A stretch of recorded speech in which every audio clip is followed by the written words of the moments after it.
Hello दोस्तों, free classes पर आप सभी का स्वागत है। आज हम एनसीईआरटी क्लास 9 के विज्ञान विषय के अध्याय 5 जीवन की मौलिक इकाई के बारे में पढ़ेंगे, जिसे हम लोग अंग्रेजी में the fundamental unit of life कहते हैं। तो मेनली जो हमारे जीवन की मौलिक इकाई है वो कोशिका कहलाती है। जीवन को जो मौलिक इकाई होती है उसे हम लोग कोशिका कहते हैं, जिसे अंग्रेजी में हम सेल कहते हैं। तो इस अध्याय में हम मेनली जो होता है कि कोशिका के बारे में ही पढ़ेंगे कि किस प्रकार की कोशिकाएं हम सारे शरीर के सुरक्षा प्रदान करती है, आकार देती है, या किस तरह से हमारे जीवन की मौलिक इकाइयों के रूप में कोशिका को जाना जाता है। उन सभी बिंदुओं पर आज हम चर्चा करेंगे और कोशिका के क्या क्या भाग होते हैं, कितने प्रकार होते हैं, वो सब भी हम देखेंगे। अगर इसी तरह के और भी आपको वीडियो को देखना हो तो आप हमारे यूट्यूब चैनल फ्री क्लासेज 504 पे जाकर देख सकते हैं। और अगर आपको वीडियो अच्छा लगे तो प्लीज़ हमारे चैनल को सब्सक्राइब एंड लाइक कर दीजिएगा।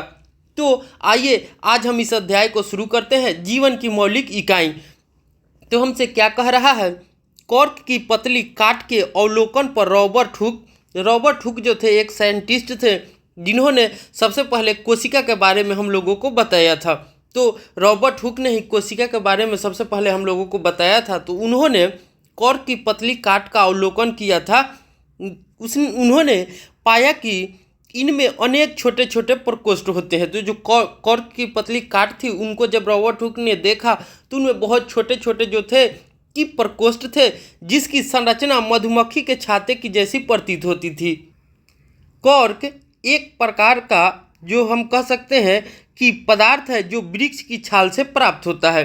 तो कॉर्क जो होते हैं एक प्रकार का जो पदार्थ है जो हमको कहाँ से प्राप्त होती है, तो वृक्ष की छाल से प्राप्त होती है।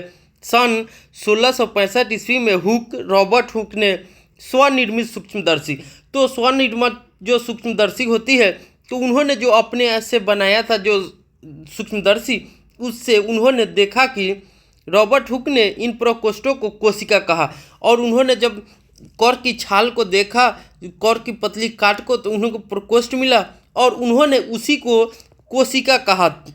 रॉबर्ट हुक ने क्या कहा? उन्हें कोशिका कहा, जिसे हम लोग सेल कहते हैं, जिसका लैटिन शब्द है। तो अंग्रेजी में क्या कहते हैं? सेल कहते हैं। और लैटिन नाम क्या है? तो लैटिन नाम जो है कि सेलुला है। कोशिका का लैटिन नाम क्या होता है? सेलुला। तो सेलुला का जिसका जो अर्थ होता है वो छोटा कमरा होता है। तो लैटिन शब्द सेलुला से बना है, जिसका अर्थ क्या हो जाता है? छोटा कमरा। उपरोक्त घटना छोटी तथा अर्थहीन लगती हो, लेकिन विज्ञान के इतिहास में यह बहुत ही महत्वपूर्ण घटना है।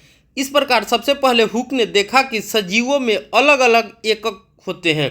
इन एककों का वर्णन करने के लिए जीव विज्ञान में कोशिका शब्द का उपयोग आज तक किया जाता है। आओ कोशिका के विषय में और जानकारी प्राप्त करें। तो हम 5.1 में देखेंगे सजीव किससे बने होते हैं। तो जितने भी सजीव होते हैं वो सभी कोशिका से ही बने होते हैं। जितने भी सजीव होंगे वो सभी हमारे किससे बने होते हैं? कोशिका से ही बने होते हैं। अब हम इसको समझने के लिए क्रियाकलाप 5.1 को करते हैं। प्याज का छोटा टुकड़ा लो। चिमटी की सहायता से हम प्याज की अवतल सतह की ओर माने भीतरी सतह से झिल्ली उतार सकते हैं। इस झिल्ली को तुरंत पानी वाले वाच ग्लास में रख लेते हैं। इससे झिल्ली मुड़ने अथवा सूखने से बच जाएगी। हम इस झिल्ली से क्या करें? एक कांच की स्लाइड लो, इस पर पानी की एक बूंद डालो। अब वाच ग्लास में रखी झिल्ली के इस छोटे टुकड़े को इस स्लाइड पर रख दो। यह ध्यान रखें कि झिल्ली बिल्कुल सीधी हो। एक पतला पेंट ब्रश इस झिल्ली को स्लाइड पर रखने में आपकी सहायता कर सकता है। अब इस पर एक बूंद सेफ्रामाइन क्या डालना है? एक बूंद सेफ्रामाइन की डालो और इसे कवर स्लिप से ढक दो।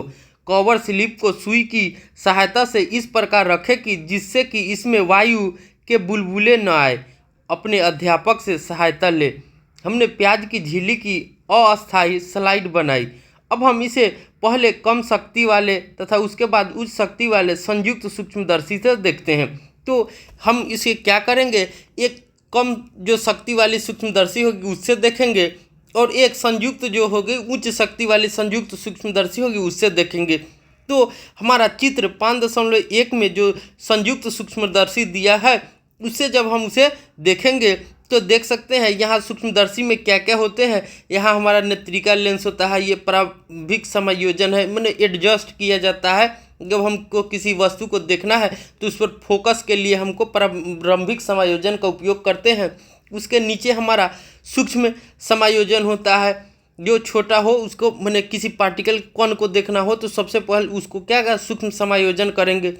ये जो आकृति होती है वो भुजा कहलाती है। ये जो हमारा स्लाइड के ऊपर के जो अति होते हैं वो अभिदर्शक लेंस होते हैं, यहाँ पे लेंस लगा होता है। ये हमारा मंच होता है। ये जो होता है कि घूर्णी पेच है, यहाँ पे हमारा दर्पण है जो परावर्तक का काम करता है। ये जो होते हैं कि सूक्ष्मदर्शी का आधार होते हैं, यहाँ जो है कि संग्राही होते हैं, और ये जो है कि स्लाइड होते हैं सूक्ष्मदर्शी स्लाइड। और यहाँ पर ये देह नलिका है इस जिससे हमको नेत्रिका को मैंने एक पतली समझ सकते हैं, प्रखनली जैसी होती है जिसे देह नलिका कहते हैं। आपने क्या देखा? क्या आप जो संरचना सूक्ष्मदर्शी के द्वारा देखते हैं उसे कागज पर खींच सकते हैं? क्या चित्र 5.2 में जैसी दिखाई देती है? तो आप चित्र प्याज की छिली की जब हम कोशिका को सूक्ष्मदर्शी से देखते हैं तो हमें इस प्रकार की चित्र दिखाई देती है। जहाँ देख सकते हैं तो ये हमारी जो होती है ये सभी जो क्या है कि कोशिकाएं होती है। कोशिकाएं वह है जो बहुत सारी कोशिकाएं रहती है उसे हम कोशिकाएं कहते हैं। तो यहाँ पर देख सकते हैं बहुत सारी कोशिकाएं दिखाई दे रही है, इसलिए हम इसे कोशिकाएं कहते हैं। और जो काला काला डॉट डॉट आपको बिंदु के तरह दिखाई दे रहे हैं सभी में, ये सभी जो होते हैं कि वो कोशिका के केंद्रक होते हैं। क्या होते हैं? केंद्रक होते हैं, जिसे हम लोग न्यूक्लियस भी बोलते हैं। अब हम आगे देखते हैं। अब हम विभिन्न आकार वाली प्याज की झिल्लियों से अस्थायी स्लाइड बनाएंगे। हम क्या देखते हैं? क्या हम एक समान संरचनाओं को देखते हैं अथवा भिन्न भिन्न?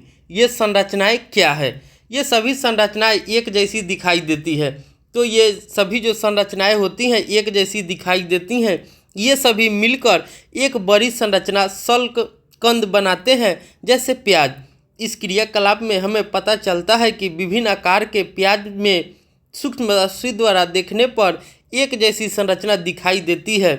प्याज की झिल्ली की कोशिकाएं एक समान है। प्याज के आकार से इसका कोई संबंध नहीं है। ये छोटी छोटी संरचनाएं जो हम देख रहे हैं शल्क कंद प्याज की मूलभूत इकाई है। इन संरचनाओं को कोशिका कहते हैं। तो इन संरचनाओं को हम क्या कहते हैं? कोशिका कहते हैं। तो हम कोशिका का डिफिनीशन जो है कि इस प्रकार दे सकते हैं कि जब जीवित प्राणियों या सजीव प्राणियों के शरीर का सबसे छोटा कार्यात्मक और संरचनात्मक इकाई को हम कोशिका कहते हैं। इस तरह से हम क्या कहेंगे कि सजीव प्राणियों के शरीर का सबसे छोटा कार्यात्मक और संरचनात्मक इकाई को हम लोग कोशिका कहते हैं। न केवल प्याज बल्कि जितने भी जीव जंतु हम अपने आसपास देखते हैं वे सभी कोशिका के बने होते हैं। तो हमारे आसपास जितने भी जीव जंतु हम लोग देखते हैं वो सभी कोशिका के बने होते हैं। यद्यपि कुछ जीव एक कोशिक भी होते हैं। तो जो जीव होते हैं अगर एक कोशिका के बने होते हैं उन्हें हम एक कोशिकीय जीव कहेंगे। वह जीव जो एक कोशिका के बने होंगे वो एक कोशिकीय जीव कहलाते हैं। और वह जीव जो बहुकोशिका से माने बहुत सारी कोशिकाओं से बने होते हैं वो बहुकोशिकीय जीव कहलाते हैं। तो जो हमारा एक कोशिकीय जीव होते हैं वो अमीबा, क्लैमिडोमोनास, पैरामीशियम तथा बैक्टीरिया या जीवाणु होते हैं। तो ये सभी क्या हैं? तो ये सभी एक कोशिकीय जीव हैं। ये सभी क्या है? एक कोशिकीय जीव हैं। आवर्धक लेंस की खोज के बाद सूक्ष्मदर्शी का आविष्कार संभव हो सका। तो आवर्धक लेंस की खोज ही ने सूक्ष्मदर्शी के आविष्कार को संभव बनाया। यह पता चला कि एकमात्र कोशिका स्वयं में ही संपूर्ण जीव है। तो इससे पता क्या चलता है कि जो हमारा एक कोशिका होती है वो स्वयं में ही एकमात्र संपूर्ण जो है कि सजीव है। जैसे अमीबा, क्लैमिडोमोनास, पैरामीशियम तथा बैक्टीरिया या जीवाणु हो सकती है।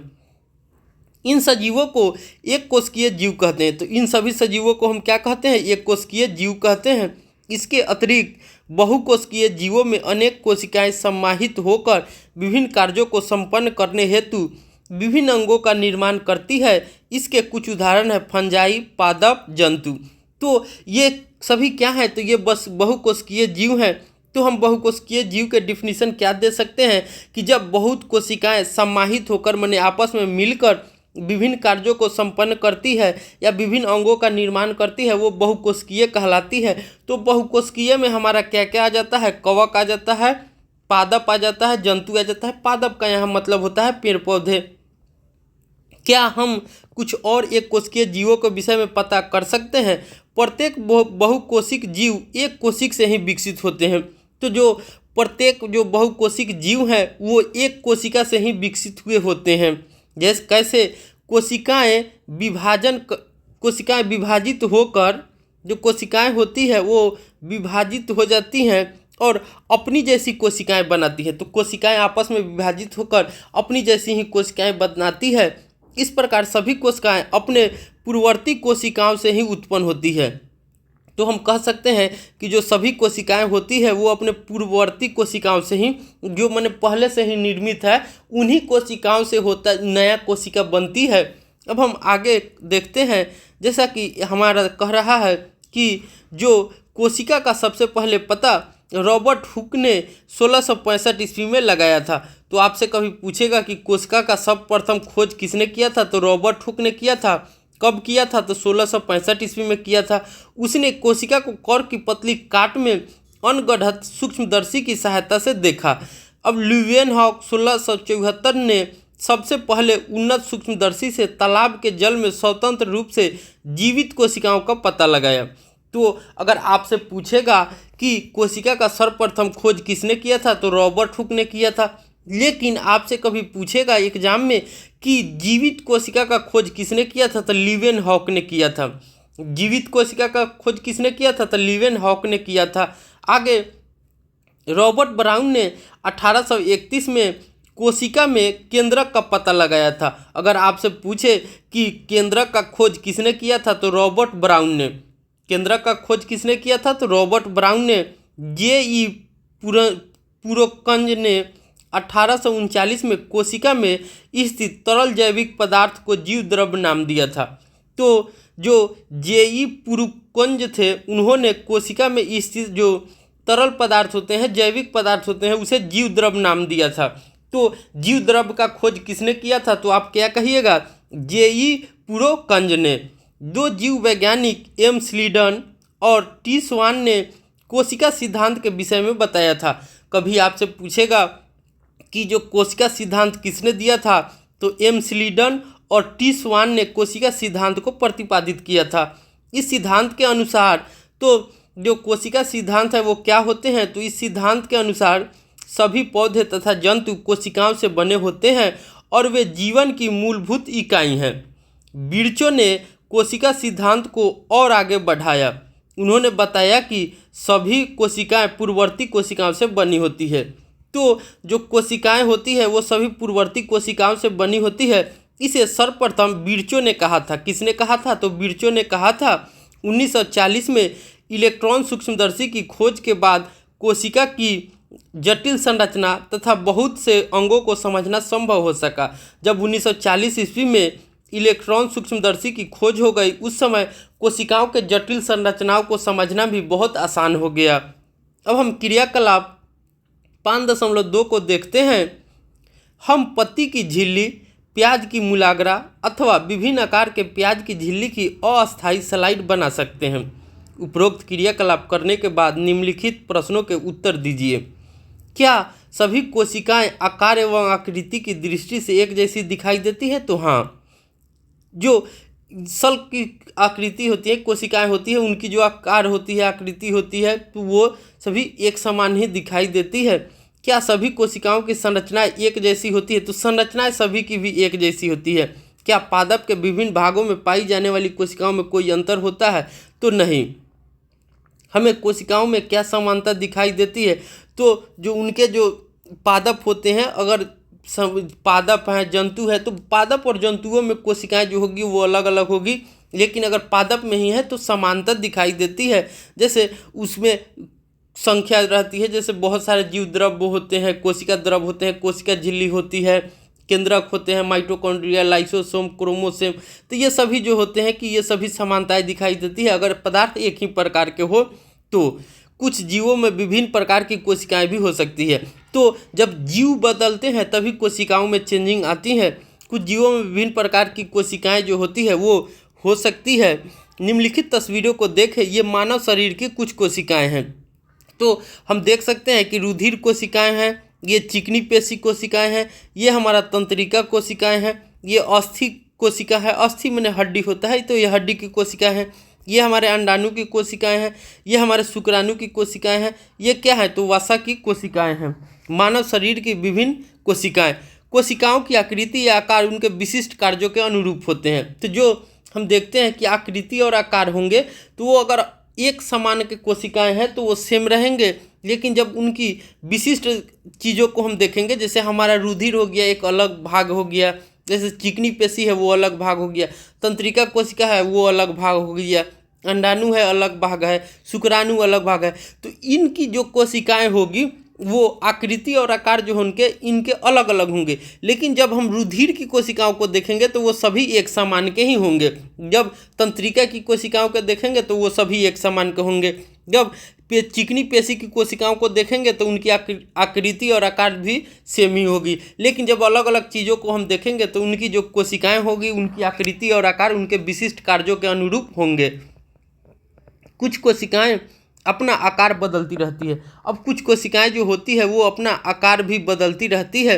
जैसे हम देख सकते हैं एक कोशिकीय जीव अमीबा, तो अमीबा है वो हमेशा अपना आकार बदलती रहती है। कुछ जीवों में कोशिका का आकार लगभग स्थिर रहता है और कुछ जीव होते हैं जिनमें कोशिका का जो आकार रहता है वो स्थिर रहता है, बदलता नहीं है और प्रत्येक प्रकार की कोशिकाओं के लिए विशिष्ट होता है। उदाहरण के लिए आप तंत्रिका कोशिका, तो तंत्रिका कोशिका का जो आकार होता है वो स्थिर रहता है। प्रत्येक जीवित कोशिका में कुछ मूलभूत कार्य करने की क्षमता होती है। तो प्रत्येक जो जीवित कोशिका होते हैं उनमें मूलभूत कार्य करने की क्षमता होती है जो सभी सजीवों का गुण है। एक जीवित कोशिका ये मूलभूत कार्य कैसे करती है? हम जानते हैं कि बहुकोशिकीय जीवों में श्रम विभाजन होता है जैसे कि मनुष्यों में। इसका अर्थ यह है कि शरीर के विभिन्न अंग विभिन्न कार्य करते हैं। जैसे कि मनुष्य के शरीर में हृदय रुधिर को पंप करता है, तो हम देखते हैं कि हृदय जो होते हैं वो रुधिर को पंप करता है, तथा आमाशय जो होता है कि भोजन को पचाने का काम करता है। इसी प्रकार एक कोशिकीय में भी श्रम विभाजन होता है। वास्तव में प्रत्येक ऐसी कोशिका में कुछ विशिष्ट घटक होते हैं जिन्हें कोशिकांग कहते हैं। तो प्रत्येक कोशिकाओं में एक विशिष्ट जो होते हैं कि घटक होते हैं जिन्हें हम कोशिकांग कह सकते हैं, या इसे हम लोग आसान भाषा में समझ सकते हैं कि कोशिका के अंदर स्थित संरचनाएं विशिष्ट कार्य करती है और इन संरचनाओं को कोशिकांग या अंग कहते हैं। तो प्रत्येक कोशिका के अंदर स्थित कुछ विशिष्ट संरचनाएं होती है और जो विशिष्ट कार्य करती है उन विशिष्ट संरचनाओं को हम क्या कहते हैं तो कोशिकांग कहते हैं। अब हम आगे देखते हैं, प्रत्येक कोशिकांग जो होते हैं उन्हें क्या कहते हैं कोशिकांग कहते हैं। प्रत्येक कोशिकांग एक विशिष्ट कार्य करता है, जैसे कोशिका में नए पदार्थ का निर्माण, अपशिष्ट पदार्थों का निष्कासन आदि। तो ये सभी जो होते हैं कि ये कोशिकांग ही करते हैं। तो कोशिकांग ही कोई विशिष्ट कार्य करते हैं। इन कोशिकांगों के कारण ही एक कोशिका जीवित रहती है और कोशिकांग के कारण ही जो होती है कि एक कोशिका जीवित रहती है और अपने सभी कार्यों करती है। ये कोशिकांग मिलकर एक मूलभूत इकाई बनाते हैं जिसे कोशिका कहते हैं और ये सभी कोशिकांग मिलकर ही मूलभूत इकाई बनाते हैं जिसे हम कोशिका कहते हैं। यह बड़ा रुचिकर है कि सभी कोशिकाओं में एक ही प्रकार के कोशिकांग होते हैं। इससे कोई फर्क नहीं पड़ता कि उसके कार्य क्या हैं अथवा वे किस जीव में पाई जाती है। अब हम आगे 5.2 में कोशिका किससे बनी होती है, कोशिका का संरचनात्मक संगठन क्या है उसके बारे में देखेंगे। हमने देखा कि कोशिका में विशिष्ट घटक होते हैं जिन्हें कोशिकांग कहते हैं। तो जो कोशिका में विशिष्ट घटक होते हैं उन्हें हम क्या कहते हैं कोशिकांग कहते हैं। कोशिका कैसे संगठित होती है, यदि हम कोशिका का अध्ययन सूक्ष्मदर्शी से करें तो हमें लगभग प्रत्येक कोशिका में 3 गुण दिखाई देते हैं। अगर हम सूक्ष्मदर्शी से कोशिकाओं का अध्ययन करें तो प्रत्येक कोशिका में लगभग हमें तीन गुण दिखाई देते हैं: प्लाज्मा झिल्ली, केंद्रक तथा कोशिका द्रव्य। कोशिका के अंदर होने वाले समस्त क्रियाकलाप तथा उसकी बाह्य पर्यावरण से पारस्परिक क्रियाएं इन्हीं गुणों के कारण संभव है। तो जो कोशिका के अंदर जो समस्त क्रियाकलाप होती है या बाह्य पर्यावरण से पारस्परिक जो क्रियाएं होती है, इन्हीं तीनों गुणों के कारण होती है: प्लाज्मा झिल्ली, केंद्रक और कोशिका द्रव्य। अब हम आगे 5.21 में देखते हैं प्लाज्मा झिल्ली अथवा कोशिका झिल्ली। तो प्लाज्मा झिल्ली या कोशिका झिल्ली जो होती है वो दोनों सेम ही हैं। तो एक प्रकार के हम कोशिका झिल्ली को ही प्लाज्मा झिल्ली कहते हैं, प्लाज्मा झिल्ली को ही कोशिका झिल्ली कहते हैं। यह कोशिका की सबसे बाहरी परत है। जो प्लाज्मा झिल्ली या कोशिका झिल्ली होती है वो कोशिका की सबसे बाहरी परत है, जो कोशिकाओं के घटकों को बाहरी आवरण से अलग करती है। प्लाज्मा झिल्ली कुछ पदार्थों को अंदर अथवा बाहर आने जाने देती है और यह अन्य पदार्थों की गति को रोकती है। कोशिका झिल्ली को इसलिए वर्णात्मक परागम्य झिल्ली भी कहते हैं। तो जो हमारा कोशिका झिल्ली जो होती है उसे हम लोग पारगम्य झिल्ली भी कहते हैं। क्या कहते हैं? परागम्य झिल्ली भी कहते हैं। अब हम आगे देखते हैं कोशिका में पदार्थों की गति कैसे होती है, पदार्थ कोशिका से बाहर कैसे आते हैं, या हम प्लाज्मा झिल्ली या कोशिका झिल्ली को क्या डिफाइन कर सकते हैं। तो कह सकते हैं कि कोशिका झिल्ली जो है कि एक जैव झिल्ली है जो बाह्य वातावरण से सभी कोशिकाओं के आंतरिक भाग की रक्षा करती है। प्लाज्मा झिल्ली या कोशिका झिल्ली क्या है? तो एक जैव झिल्ली है जो बाह्य वातावरण से सभी कोशिकाओं के आंतरिक भागों की रक्षा करती है। वही हमारा कोशिका झिल्ली या प्लाज्मा झिल्ली कहलाती है। कुछ पदार्थों जैसे कार्बन डाइऑक्साइड, तो कार्बन डाइऑक्साइड का फॉर्मूला जो होता है, सूत्र होता है, हमने पहले भी आपको बताया था कि इसको CO2 होता है। क्या होता है? CO2 होता है। कार्बन ऑक्सीजन का मिलन से बनता है, तो CO2। कुछ पदार्थों जैसे कार्बन डाइऑक्साइड अथवा ऑक्सीजन कोशिका झिल्ली के आर पार विसरण, मैंने एक स्थान से दूसरे स्थान जब वायु में घूम जाती है तो गमन करती है, वो हमारा विसरण कहलाता है। प्रक्रिया द्वारा आ जा सकते हैं। पिछले अध्यायों में विसरण की प्रक्रिया के विषय में पढ़ चुके हैं। हमने देखा कि पदार्थों की गति उच्च सांद्रता से निम्न सांद्रता की ओर होती है। तो जो पदार्थ की गति होती है वो उच्च सांद्रता से निम्न सांद्रता की ओर होती है। इसी प्रकार की प्रक्रियाएं कोशिका में होती है और ये प्रक्रियाएं जो होती है हमेशा कोशिका में होती रहती है।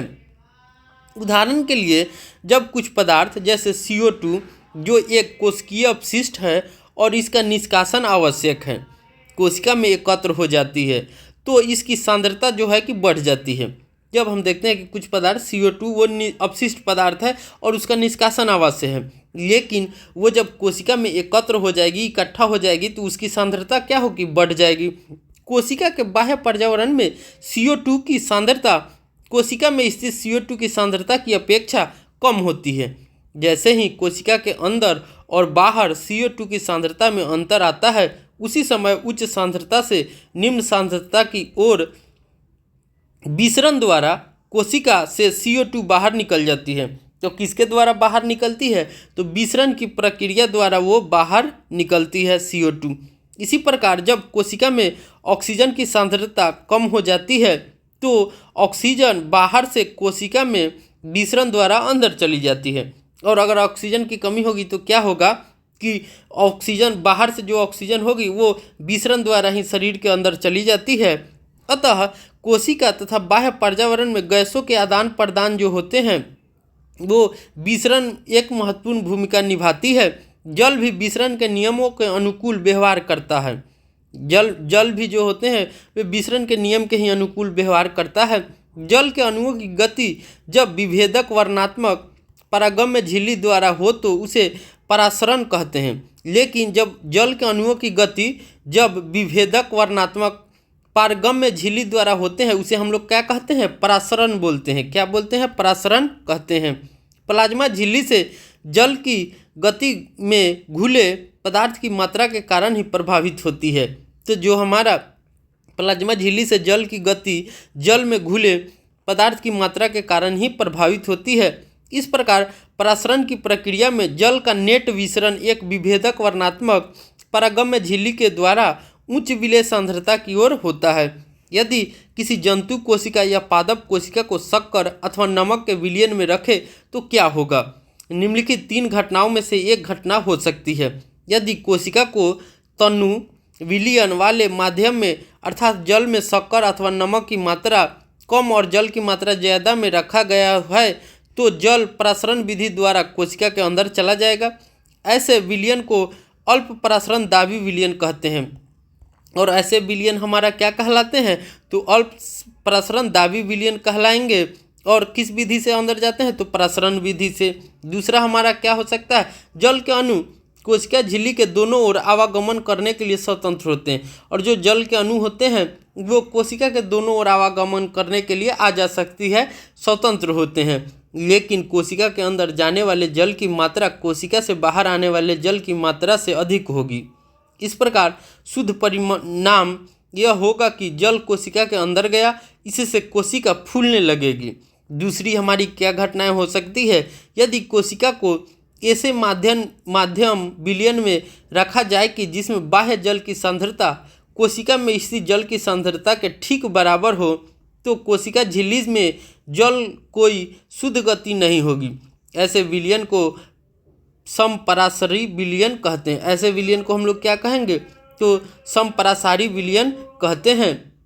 जल कोशिका में के दोनों ओर आता जाता है, लेकिन जल की जो मात्रा अंदर गई उतनी ही मात्रा बाहर आ जाती है। इस प्रकार व्यापक रूप से जल की कोई गति नहीं हुई, इसलिए कोशिका के माप में कोई परिवर्तन नहीं आएगा। तीसरा हमारा घटना हो सकता है कि यदि कोशिका के बाहर वाला विलयन अंदर के घोल से अधिक सांद्र है तो जल प्रसरण कोशिका से बाहर आ जाएगा। किस क्रिया द्वारा बाहर आएगा? तो प्रसरण की क्रिया द्वारा बाहर आएगा। ऐसे विलयन जो होते हैं उन्हें हम अति प्रसरण दाबी विलयन कहते हैं। तो ऐसे विलयन को हम लोग क्या कहेंगे? अति प्रसरण दाबी विलयन कहते हैं। पुनः जल कोशिका झिल्ली के दोनों ओर आ जा सकता है, लेकिन इस स्थिति में कोशिका से अधिक जल बाहर आएगा और कम जल अंदर जाएगा, इसलिए कोशिका सिकुड़ जाती है। प्रसरण इस प्रकार विसरण की एक विशिष्ट विधि है जिसमें वर्णनात्मक झिल्ली द्वारा गति होती है। तो हम प्रसरण क्या है? तो प्रसरण विसरण की एक विशिष्ट विधि है जिसमें वर्णनात्मक झिल्ली द्वारा गति होती है। आओ निम्नलिखित क्रियाकलाप करें। तो अब हम क्रियाकलाप 5.3 को देखते हैं। अंडे से प्रसरण। अंडे से प्रसरण करके देखते हैं। अंडे को तनु हाइड्रोक्लोरिक अम्ल HCl में डालकर उसे कवच को हटाओ। इसका कवच अधिकांशतः कैल्शियम कार्बोनेट CaCO3। तो अंडे के जो बाहरी कवच होते हैं वो कैल्शियम कार्बोनेट का बना होता है। अंडे के बाहरी कवच जो होते हैं वाइट कलर के, वो किसके बने होते हैं? तो कैल्शियम कार्बोनेट के बने होते हैं। एक पतली बाह्य त्वचा झिल्ली अब अंडे को घेरे रखती है। अंडे को शुद्ध जल में रखो और 5 मिनट बाद इसका अवलोकन करो। आप क्या देखते हैं? अंडा फूल जाता है। अंडा फूल जाता है क्योंकि प्रसरण द्वारा जल अंडे के अंदर चला जाता है। इस प्रकार एक कवच रहित अंडा नमक के सांद्रित विलयन में, नमक का सूत्र होता है NaCl। क्या होता है? NaCl, sodium chloride. रखो 5 मिनट तक उसका अवलोकन करो। अंडा सिकुड़ जाता है क्योंकि जो जल है जल में अंडे से निकलकर नमक के विलयन में आ जाता है, क्योंकि नमक का घोल अधिक सांद्रता है। तो ऐसा क्यों होता है? तो यहाँ पर नमक का घोल का अधिक सांद्रता होगा, इसीलिए ये होता है। इस प्रकार क्रियाकलाप हम सूखी किशमिश अथवा खुबानी से भी करने का प्रयत्न कर सकते हैं। ये जो हमने अंडे के साथ किया है ये हम सूखी किशमिश के साथ भी कर सकते हैं या खुबानी से भी करेंगे। तो हम देखेंगे कि जब हम जल में रखेंगे तो किशमिश जो होते हैं कि फूल जाते हैं, लेकिन जब अधिक सांद्रता होगी तो वो सिकुड़ जाएंगे जब बाहर निकालेंगे धूप में। अब हम आगे क्रियाकलाप 5.4 को देखते हैं। सूखी किशमिश अथवा खुबानी को केवल जल में रखें, उसे कुछ समय के लिए छोड़ दें, उसके बाद उसे शक्कर अथवा नमक के सांद्रित विलयन में रखो। आप निम्नलिखित अंतर देखेंगे। जब उन्हें जल में रखा जाता है तो वे जल ग्रहण करके फूल जाते हैं। जब उन्हें हम जल में रखेंगे तो क्या करेंगे? जल ग्रहण करके फूल जाएंगे। जब उन्हें हम सांद्रित घोल में रखते हैं तो वे जल को बाहर निकालकर सिकुड़ जाते हैं। और जब सांद्रित घोल में जैसे रहते हैं, जब हम पानी में शक्कर मिला देंगे, नमक मिला देंगे, तो वो क्या हो जाएगा, वो सिकुड़ जाती है। एक कोशिकीय अवलवनीय जलीय जीवों तथा अधिकांश पादप कोशिकाएं परासरण द्वारा जल ग्रहण करते हैं। तो जो अधिकांश हमारे एक कोशिकीय अवलवनीय जलीय जीवों होते हैं तथा अधिकांश जो पादप होते हैं वो परासरण विधि द्वारा ही जल को ग्रहण करते हैं। किस विधि द्वारा जल को ग्रहण करते हैं, तो परासरण विधि द्वारा ही जल को ग्रहण करते हैं। पौधे के मूल द्वारा जल का अवशोषण परासरण का एक उदाहरण है। पौधे के जो मूल होते हैं, जड़ होते हैं, वो जलों का अवशोषण करते हैं, तो वो परासरण विधि द्वारा ही जलों का अवशोषण करते हैं। इस प्रकार कोशिका के जीवन में विसरण जल तथा गैसों के आदान प्रदान की प्रक्रिया में महत्वपूर्ण भूमिका निभाती है। और जो कोशिका के जीवन में जो विसरण है, जल तथा गैसों के आदान प्रदान की क्रिया को महत्वपूर्ण भूमिका निभाता है। तो जो जल और गैसों का आदान प्रदान होता है वो विसरण प्रक्रिया द्वारा होगा। किसके द्वारा होगा, विसरण की प्रक्रिया द्वारा होता है। इसके अतिरिक्त जो विसरण कोशिका को अपनी बाहरी पर्यावरण से पोषण ग्रहण करने में सहायता करता है। तो जो विसरण की प्रक्रिया होती है वो पादप को बाहरी कोशिकाओं को पर्यावरण से पोषण जो प्रदान करने में भी सहायता करता है। कोशिका से विभिन्न अणुओं का अंदर आना बाहर निकलना भी विसरण कहलाता है। और कोशिका से किसी अणुओं का अंदर आना बाहर निकलना भी क्या कहलाता है, विसरण द्वारा ही होता है। तो कोशिका में किसी अणुओं का अंदर आना बाहर निकलना किसके द्वारा होता है, तो विसरण की प्रक्रिया द्वारा ही होता है। इस प्रकार के परिवहन में ऊर्जा की आवश्यकता होती है। प्लाज्मा झिल्ली लचीली होती है। प्लाज्मा जो झिल्ली होती है वो लचीली होती है और कार्बनिक अणुओं जैसे लिपिड और प्रोटीन की बनी होती है। तो जो प्लाज्मा झिल्ली होती है वो लिपिड और प्रोटीन की बनी होती है। प्लाज्मा झिल्ली किसकी बनी होती है, तो लिपिड और प्रोटीन की बनी हुई होती है। अब हम आगे देखते हैं, प्लाज्मा झिल्ली की रचना हम केवल इलेक्ट्रॉन सूक्ष्मदर्शी से ही देख सकते हैं। तो जो प्लाज्मा झिल्ली की जो संरचना होती है वो सिर्फ हम इलेक्ट्रॉन सूक्ष्मदर्शी से ही देख सकते हैं। उसे आवर्धक लेंस या सामान्य सूक्ष्मदर्शी होती है या संयुक्त सूक्ष्मदर्शी भी है, उससे भी हम नहीं देख सकते हैं। इस प्लाज्मा झिल्ली को देखने के लिए हमें इलेक्ट्रॉन सूक्ष्मदर्शी की आवश्यकता होती है। कोशिका झिल्ली का लचीलापन एक कोशिकीय जीवों में कोशिका के बाह्य पर्यावरण से अपना भोजन तथा अन्य पदार्थ ग्रहण करने में सहायता करता है। ऐसी प्रक्रिया को एंडोसाइटोसिस कहते हैं। तो जो हमारे कोशिका जो होते हैं, कोशिका झिल्ली का लचीलापन एक कोशिकीय जीवों में कोशिका के बाह्य आवरण जो माने बाहर के वातावरण से अपना भोजन तथा अन्य पदार्थ ग्रहण करने में सहायता करता है। ऐसी जो प्रक्रियाएं होती है उसे हम एंडोसाइटोसिस कहते हैं। क्या कहते हैं, एंडोसाइटोसिस कहते हैं। अमीबा अपना भोजन इसी प्रक्रिया द्वारा करता है। तो एंडोसाइटिस द्वारा अमीबा जो होता है कि अपना भोजन प्राप्त करता है। तो कभी भी पूछेगा आपसे कि अमीबा किस क्रिया द्वारा भोजन करता है, तो हम क्या कहेंगे, एंडोसाइटोसिस। किस प्रक्रिया द्वारा, एंडोसाइटोसिस प्रक्रिया द्वारा। अब हम आगे क्रियाकलाप 5.5 को देखते हैं। विद्यालय के पुस्तकालय अथवा इंटरनेट से इलेक्ट्रॉन सूक्ष्मदर्शी के विषय में पता करें।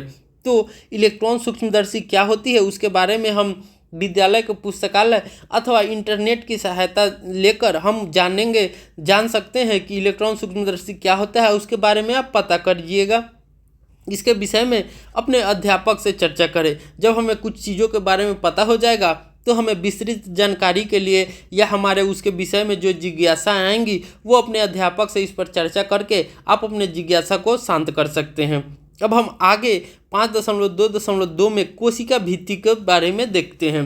तो कोशिका भित्ति क्या होती है, पादप कोशिकाओं में प्लाज्मा झिल्ली के अतिरिक्त कोशिका भित्ति भी होती है। तो जो पादप कोशिकाएं होती है, इसका मतलब है पादप पेड़ पौधे में जो कोशिकाएं होती है उसमें प्लाज्मा झिल्ली के अतिरिक्त कोशिका भित्ति भी होती है। ये जंतु कोशिकाओं में नहीं होती है, मुख्यतः पादप कोशिकाओं में ही पाई जाती है कोशिका भित्ति। पादप कोशिकाओं भित्ति मुख्यतः सेलुलोज की बनी होती है। जो हमारी पादप कोशिका भित्ति होती है वो सेलुलोज की बनी होती है। किसकी बनी होती है, सेलुलोज की बनी होती है।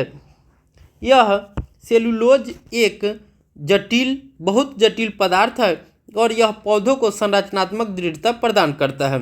जब किसी पादप कोशिकाओं में परासरण द्वारा पानी की हानि होती है तो कोशिका झिल्ली सहित आंतरिक पदार्थ संकुचित हो जाते हैं। तो जब किसी पादप में परासरण द्वारा पानी का हानि होता है तो कोशिका जो झिल्ली रहेंगे सहित आंतरिक उसका जो पदार्थ होगा वो भी संकुचित हो जाएंगे, सिकुड़ जाएंगे। इस घटना को जीव द्रव कुंचन कहते हैं। इस घटना को हम लोग क्या कहते हैं? तो जीव द्रव कुंचन कहते हैं। इस परिघटना को निम्नलिखित क्रियाकलाप द्वारा देखा जा सकता है। तो हम कोशिका भित्ति किसे कहेंगे? तो कोशिका भित्ति को हम मुख्यतः इस डिफाइन कर सकते हैं कि कोशिका भित्ति एक संरचनात्मक परत होती है जो कुछ प्रकार की कोशिकाओं को घेरे रहती है। यहाँ पे कुछ प्रकार की कोशिकाएं जो हो जाएंगी वो पादप कोशिकाएं। तो कोशिका भित्ति एक संरचनात्मक परत होती है जो पादप कोशिकाओं को घेरे रहती है, जो कोशिका झिल्ली के ठीक बाहर पाई जाती है, वो हमारा क्या कहलाती है? कोशिका भित्ति कहलाती है। तो ये जो होती है वो कोशिका झिल्ली के ठीक बाहर होती है। कोशिका भित्ति क्या होती है? कोशिका झिल्ली के बाहर पाई जाती है और जो कोशिका होगी उसको संरचनात्मक समर्थन, आकार और सुरक्षा प्रदान करती है। जो कोशिका भित्ति होती है वो कोशिका को संरचनात्मक समर्थन, आकार और सुरक्षा प्रदान करती है। अब हम आगे क्रियाकलाप 5.6 को देखते हैं और समझते हैं। रियो की पत्ती की झिल्ली को पानी में रखकर एक स्लाइड बनाओ।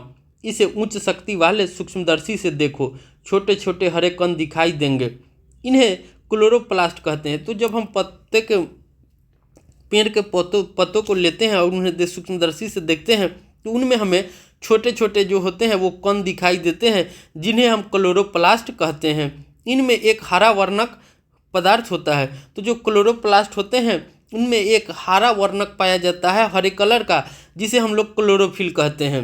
तो हरे रंग का वर्णक होगा उसे हम लोग क्या कहेंगे? क्लोरोफिल कहेंगे। और छोटे छोटे जो कण होते हैं पत्तियों में उसे हम लोग क्लोरोप्लास्ट कहते हैं। स्लाइड पर शक्कर अथवा नमक का सांद्र विलयन डालो। 1 मिनट प्रतीक्षा करो और इसे सूक्ष्मदर्शी से देखो। हम क्या देखते हैं?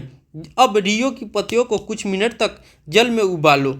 इससे पत्तियों की सभी कोशिकाएं मर जाएंगी। जब हम उबालते हैं तो जो पत्तियों की सभी कोशिकाएं रहती है वो मर जाती है और जो होती है वो हरे कलर से ब्राउन कलर में हमको दिखने लगती है।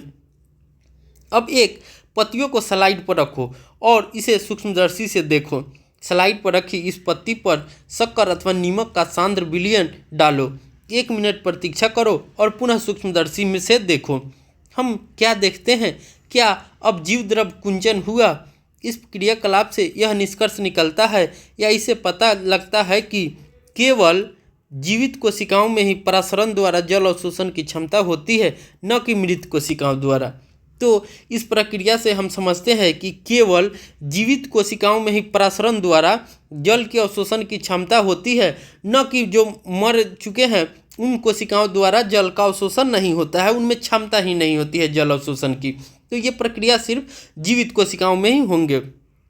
कोशिका भित्ति पौधे, कवक तथा बैक्टीरिया की कोशिकाओं को अपेक्षाकृत कम तनु विलयन में बिना फटे बनाए रखती है। तो जो हमारा कोशिका भित्ति होती है, जैसे पौधे के, कवक के, बैक्टीरिया की कोशिकाओं को अपेक्षाकृत कम तनु विलयन, अल्प परासरण दाबी विलयन में बिना फटे बनाए रखती है। ऐसे माध्यम से कोशिका परासरण विधि द्वारा पानी लेती है।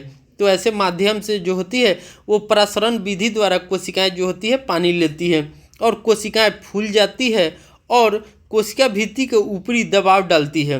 कोशिका भित्ति भी फूली हुई कोशिकाओं के प्रति सामान्य रूप से दबाव डालती है। कोशिका भित्ति के कारण पादप कोशिकाएं परिवर्तनीय माध्यम को जंतु कोशिकाओं की अपेक्षा आसानी से सहन कर सकती है। इसी प्रक्रिया द्वारा क्या होती है कि जो हमारा कोशिका भित्ति के कारण ही जो पादप कोशिकाएं परिवर्तनीय माध्यम होते हैं वो जंतु कोशिकाओं की अपेक्षा आसानी से सहन कर लेती है। अगर ऐसी सहन करने की क्षमता सिर्फ पादप में होती है, जंतु कोशिकाओं में नहीं होती है, और होती भी है तो बहुत कम होती है। अब हम आगे केंद्रक के बारे में देखते हैं। केंद्रक जिसे हम लोग न्यूक्लियस भी कहते हैं। आपको याद होगा कि हमने प्याज की झिल्ली की अस्थायी स्लाइड बनाई थी। हमने इस झिल्ली पर आयोडीन की बूंद डाली थी। क्यों? यदि हम बिना आयोडीन के स्लाइड को आई से डिनोट करते हैं आयोडीन को, हम क्या देखेंगे?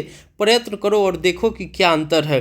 जब हमने आयोडीन का घोल डाला तो क्या प्रत्येक कोशिका सामान्य रूप से रंगीन हो गई? कोशिकाओं के विभिन्न भाग रासायनिक संगठन के आधार पर विभिन्न रंगों से रंगे जाते हैं। कुछ क्षेत्र जो होते हैं, कुछ क्षेत्र अधिक गहरे प्रतीत होते हैं तथा कुछ कम प्रतीत होते हैं। कोशिकाओं को रंगने के लिए हम आयोडीन विलयन के अतिरिक्त सैफ्रानीन तथा मेथिलीन ब्लू विलयन का भी उपयोग कर सकते हैं। तो आयोडीन के अतिरिक्त जो सैफ्रानीन होंगे या मेथिलीन ब्लू होंगे, उसका हम लोग विलयन ले सकते हैं। हमने प्याज की कोशिकाओं को देखा, आओ अब हम अपने शरीर से ली गई कोशिकाओं को देखते हैं। इसके लिए अब हम क्रियाकलाप 5.7 को देखते हैं। कांच की एक स्लाइड लो, उस पर एक बूंद पानी रखो, आइसक्रीम खाने वाले चम्मच से अपने गाल के अंदर की खाल को धीरे से खरोचो। क्या चम्मच पर कोई वस्तु चिपक गई है? सुई की सहायता से इसे स्लाइड पर सामान्य रूप से फैला कर रखो। इसे रंगने के लिए एक बूंद मेथिलीन ब्लू की डालें। सूक्ष्मदर्शी पर अवलोकन के लिए स्लाइड तैयार है, इस पर कवर स्लिप रखना ना भूलें। अब हम क्या देखते हैं, कोशिकाओं की आकृति कैसी है। इसकी आकृति को एक पेपर पर बनाइए। क्या आप कोशिका के मध्य में एक गहरे रंग वाली गोलाकार अथवा अंडाकार डॉट की तरह संरचना देख रहे हैं? इस संरचना को केंद्रक कहते हैं। तो जब हम देखते हैं उसे गहरे, तो वो कोशिका के मध्य में एक गहरे रंग वाली गोलाकार अथवा अंडाकार डॉट की तरह की संरचना दिखाई देती है। इसी संरचना को हम लोग केंद्रक कहते हैं। इसी संरचना को हम लोग क्या कहते हैं? केंद्रक कहते हैं। क्या इस प्रकार की संरचना प्याज की झिल्ली में भी थी? केंद्रक के चारों ओर दोहरे परत का एक अस्तर होता है। तो जो केंद्रक होते हैं उनके चारों ओर दोहरे परत का एक अस्तर होता है, जिसे केंद्रक झिल्ली कहते हैं। उसे हम लोग क्या कहते हैं? केंद्रक झिल्ली कहते हैं। तो केंद्रक के चारों ओर जो दोहरे परत की एक अस्तर होती है, उसे हम लोग केंद्रक झिल्ली कहते हैं। केंद्रक झिल्ली जो होती है, केंद्रक झिल्ली में छोटे छोटे छिद्र होते हैं। इन छिद्रों के द्वारा केंद्रक के अंदर का कोशिका द्रव केंद्रक के बाहर जा पाता है। तो जो हम देखते हैं तो केंद्रक झिल्ली में होते हैं वो छोटे छोटे छिद्र होते हैं, और इन्हीं छिद्र के द्वारा केंद्रक के अंदर का कोशिका द्रव जो होता है केंद्रक के बाहर जा पाता है। कोशिका द्रव के विषय में हम अनुभाग 5.2.4 में पढ़ेंगे। अब हम आगे केंद्रक में क्रोमोसोम होते हैं। केंद्रक में क्या होते हैं? क्रोमोसोम होते हैं, जो कोशिका विभाजन के समय क्षाराकार दिखाई पड़ते हैं। तो कोशिका विभाजन के समय क्या दिखा देते हैं? क्षाराकार दिखाई देते हैं। क्रोमोसोम में आनुवांशिक गुणों की सूचना होती है। तो क्रोमोसोम में ही आनुवांशिक गुणों की सूचना होती है। वो माता पिता से डीएनए डीऑक्सीराइबोन्यूक्लिक अम्ल, डीएनए का फुल फॉर्म क्या होता है? तो डीएनए का फुल फॉर्म डीऑक्सीराइबोन्यूक्लिक अम्ल या एसिड कहते हैं। डीऑक्सीराइबोन्यूक्लिक एसिड या अम्ल अणुओं के रूप में अगली संतति में जाते हैं। तो जो केंद्रक में जो क्रोमोसोम रहते हैं वो अगले संतति होती है, जैसे माता पिता के डीएनए से अणु के रूप में अणु के रूप में निकलती है और अगली संतति बने उनके जो संतान होंगे उसमें जाती है। क्रोमोसोम डीएनए तथा प्रोटीन के बने होते हैं। तो जो क्रोमोसोम होते हैं वो डीएनए और प्रोटीन के बने होते हैं। डीएनए अणु में कोशिका के निर्माण और संगठन के सभी आवश्यक सूचनाएं होती है। तो जो डीएनए होती है उनमें अणु में कोशिकाओं के निर्माण और संगठन के सभी आवश्यक सूचनाएं होती हैं। डीएनए के क्रियात्मक खंड को जीन कहते हैं, और डीएनए के जो क्रियात्मक खंड होंगे उन्हें हम जीन कहते हैं। डीएनए के क्रियात्मक खंड को हम लोग क्या कहेंगे? जीन कहते हैं। जो कोशिका विभाजित नहीं हो रही होती है उसमें यह डीएनए क्रोमैटिन पदार्थ के रूप में रहता है। तो जो कोशिका विभाजित नहीं होती है उसमें ये डीएनए जो होते हैं वो क्रोमैटिन पदार्थ के रूप में विद्यमान रहते हैं। किस रूप में रहते हैं?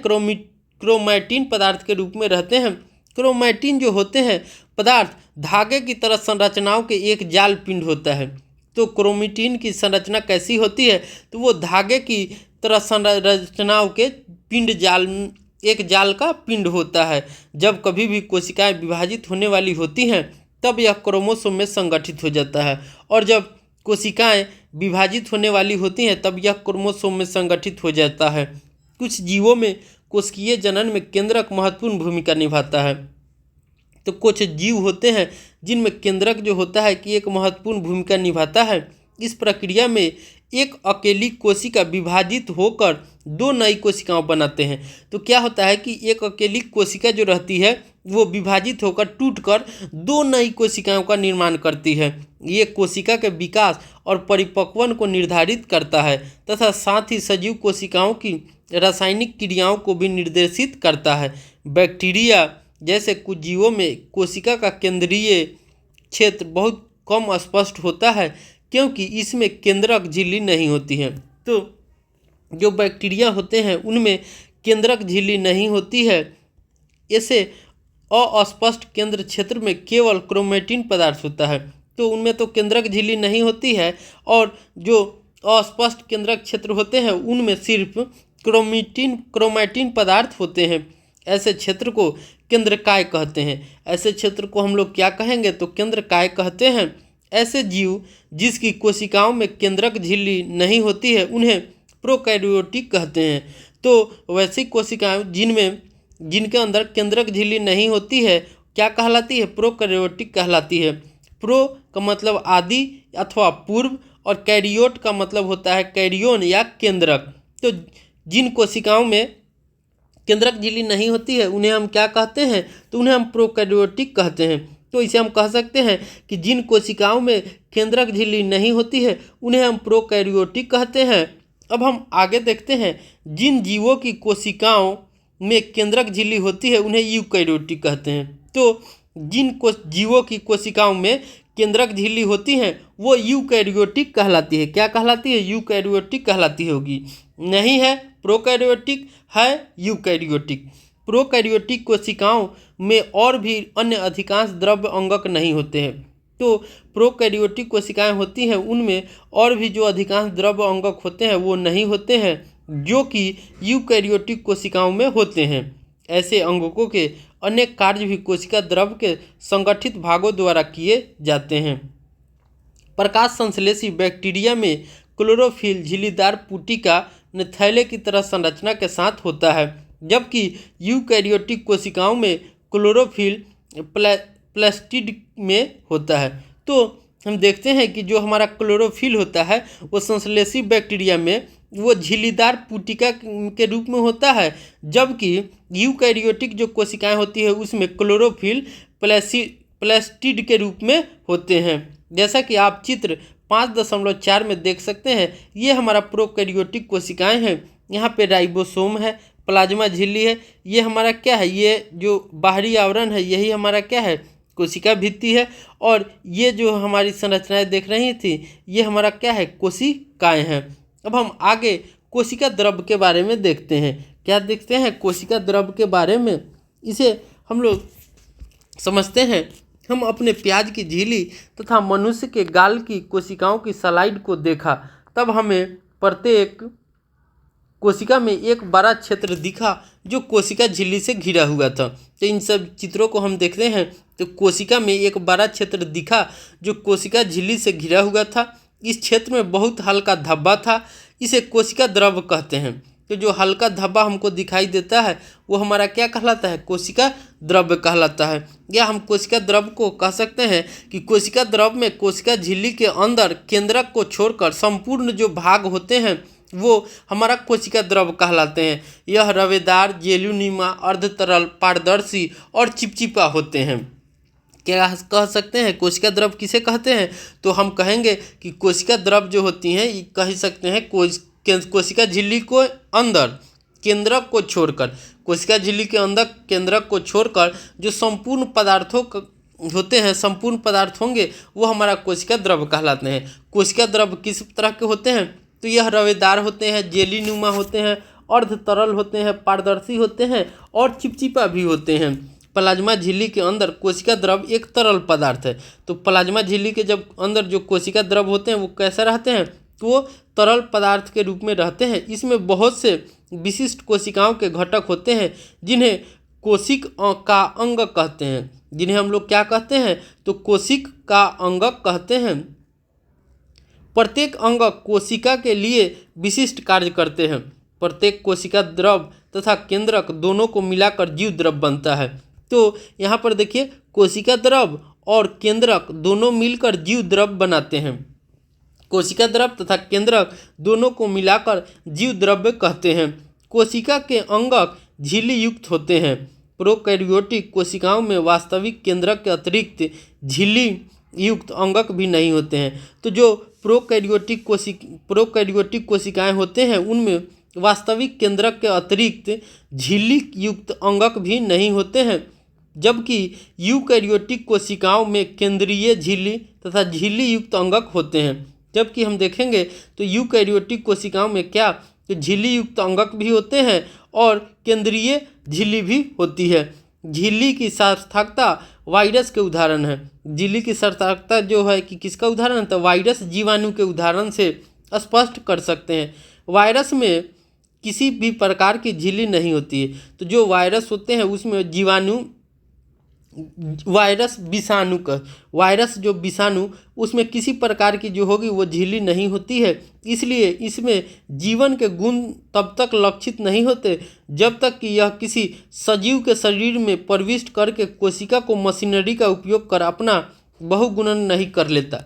तो जो विषाणु होते हैं उनमें जो ये जीवन के जो गुण होते हैं वो लक्षित नहीं होते हैं, और जब तक वह किसी सजीव के शरीर में जो प्रविष्ट करके कोशिका को मशीनरी के रूप में उपयोग करने लगता है और अपना बहुगुणन नहीं कर लेता, वो हमेशा काम करता है और वो अपने बहुगुणन कर लेता है और बहुत सारी जो अपने जैसे ही उत्पन्न कर लेगा और वो हमें हानि भी पहुंचाती है विषाणु। अब हम आगे देखते हैं प्रोकैरियोटिक कोशिका और यूकैरियोटिक कोशिका। तो आकार प्रायः छोटा होता है प्रोकैरियोटिक का, यहाँ आकार जो यूकैरियोटिक का होगा बड़ा होगा। एक से लेकर 10 जो होता है माइक्रोमीटर होता है। यहाँ पे जो होता है 1 से लेकर 10⁻⁻⁶ मीटर होता है। यहाँ 5 से लेकर 100 माइक्रोमीटर होता है। केंद्रीय क्षेत्र होता है, इसमें भी केंद्रीय क्षेत्र इसमें स्पष्ट नहीं होता है, इसमें सुस्पष्ट होता है, जो चारों ओर से केंद्रिकाय झिल्ली से घिरा होता है। इसमें क्रोमोसोम 1 होता है, इसमें क्रोमोसोम 1 से अधिक होता है, माने 1 से अधिक होंगे। झिल्ली युक्त कोशिका अंगक अनुपस्थित रहती है, इसमें झिल्ली युक्त कोशिका अंगक जो होते हैं वो उपस्थित रहते हैं। इसमें क्या रहते हैं, उपस्थित रहते हैं और प्रोकैरियोटिक में नहीं रहते, अनुपस्थित रहते हैं। अब हम 5.2.5 में कोशिका अंगक के बारे में पढ़ते हैं। प्रत्येक कोशिका के चारों ओर अपनी झिल्ली होती है, जिससे उसमें स्थित बाह्य पर्यावरण से अलग रहे। तो प्रत्येक कोशिका जो होती है उसके चारों ओर अपनी झिल्ली होती है जो बाह्य पर्यावरण से उसे अलग रखती है।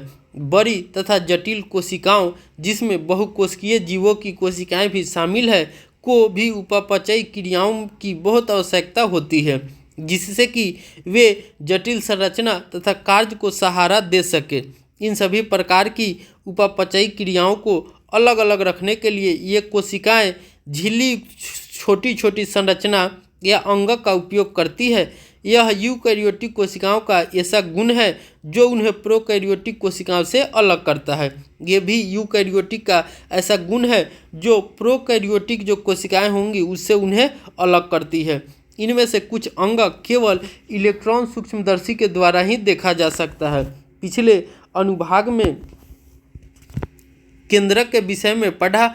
अंतःजालिका, गोल्जी उपकरण, लाइसोसोम, माइटोकॉन्ड्रिया तथा प्लास्टिड कोशिका अंगों के महत्वपूर्ण उदाहरण हैं जिन पर हम विचार करेंगे। ये इसलिए महत्वपूर्ण है क्योंकि ये कोशिकाओं के बहुत निर्णायक कार्य करते हैं। अब हम अंतःद्रव्य जालिका ER देखते हैं। अंतःद्रव्य जालिका ER देखते हैं तो ER जो होता है वो हमारा इंडोप्लाज्मिक रेक्टिक्यूलम होता है। इसे हम लोग अंग्रेजी में क्या कहते हैं, इंडोप्लाज्मिक रेक्टिक्यूलम कहते हैं। उसी को शॉर्ट फॉर्म में हम लोग ER लिखते हैं। क्या लिखते हैं, ER लिखते हैं।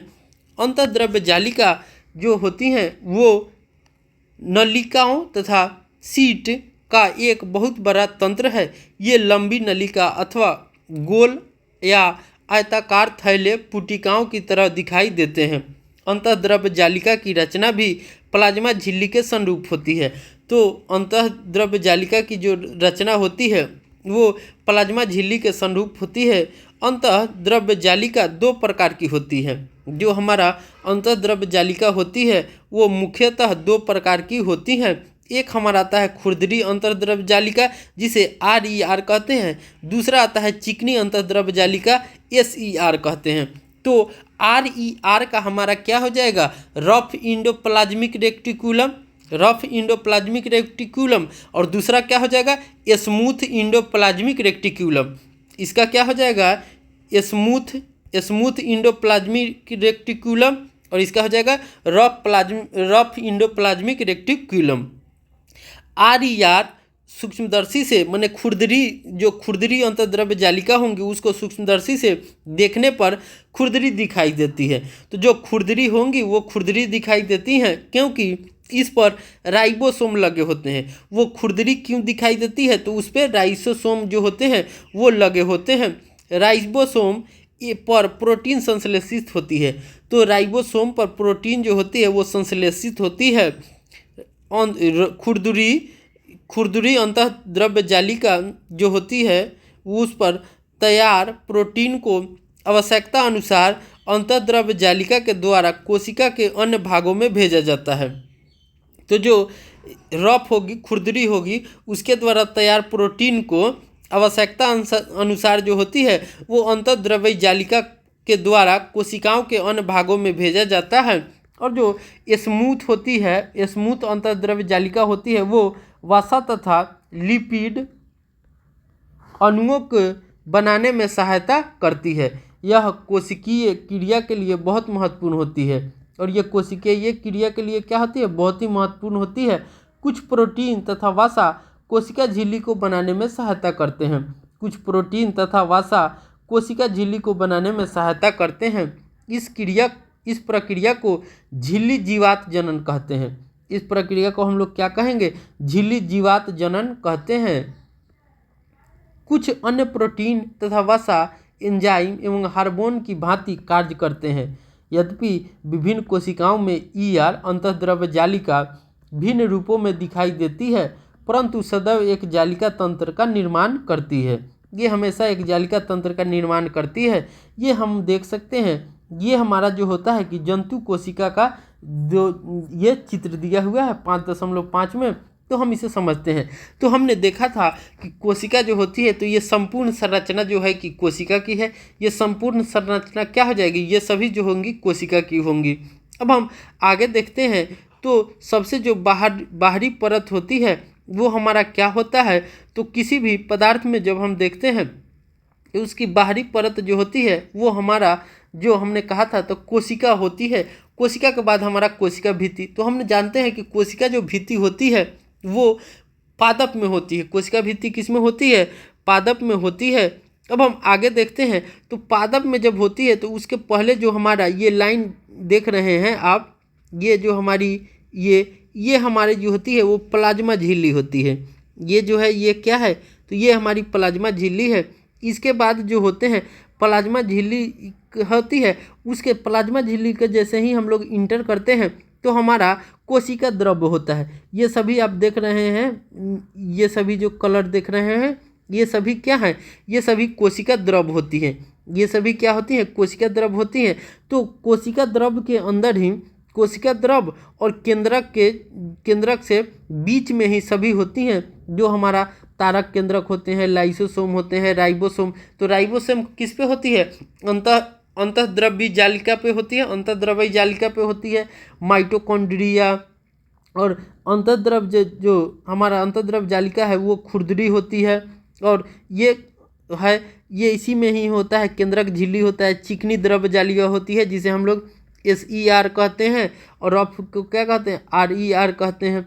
और इस सब में कोशिका द्रव्य के ही अंदर आते हैं। उसके बाद जब हम इंटर करते हैं तो यहाँ पर जब हम आएंगे तो ये हमारा क्या होगा, केंद्रीय झिल्ली होती है। क्या होती है ये हमारा केंद्रीय झिल्ली होती है। केंद्रीय झिल्ली होती है। केंद्रीय झिल्ली होती है। और इसी के अंदर ये जो हम देखते हैं ये हमारा क्या है, केंद्रक है। क्या है ये हमारा, क्या कहलाता है, केंद्रक कहलाता है। तो हम देख सकते हैं इस प्रकार ईआर एक कार्य कोशिका द्रव के विभिन्न क्षेत्रों के मध्य अथवा कोशिका द्रव के विभिन्न क्षेत्रों तथा केंद्रकों के मध्य पदार्थों मुख्यतः प्रोटीन के परिवहन के लिए नलिका के रूप में कार्य करता है। ईआर कोशिका की कुछ जैव रासायनिक क्रियाओं के लिए कोशिका द्रव ढांचे का कार्य करती है। एक वर्ग के जंतुओं जिन्हें कशेरुकी कहते हैं, तो हम देख सकते हैं कि एक तरह वर्ग के जो जंतु होते हैं उन्हें हम कशेरुकी कहते हैं। एक ही वर्ग के जंतु को हम लोग क्या कहेंगे, कशेरुकी कहेंगे। ये यकृत की कोशिकाओं में SER माने स्मूथ चिकना अंतर्द्रव्य जालिका विष तथा दवा को निराविषीकरण करने में महत्वपूर्ण भूमिका निभाती है। तो जो हम विष लेते हैं या दवा लेते हैं उसको जो होता है वो हमारा स्मूथ अंतर्द्रव्य जालिका रहती है, वही इसका निराविषीकरण करते हैं या भूमिका महत्वपूर्ण निभाते हैं। अब हम आगे गोल्जी उपकरण को देखते हैं। कैमियो गोल्जी द्वारा वर्णित गोल्जी उपकरण झिल्ली युक्त चपटी युक्त पट्टिकाओं का तंत्र है।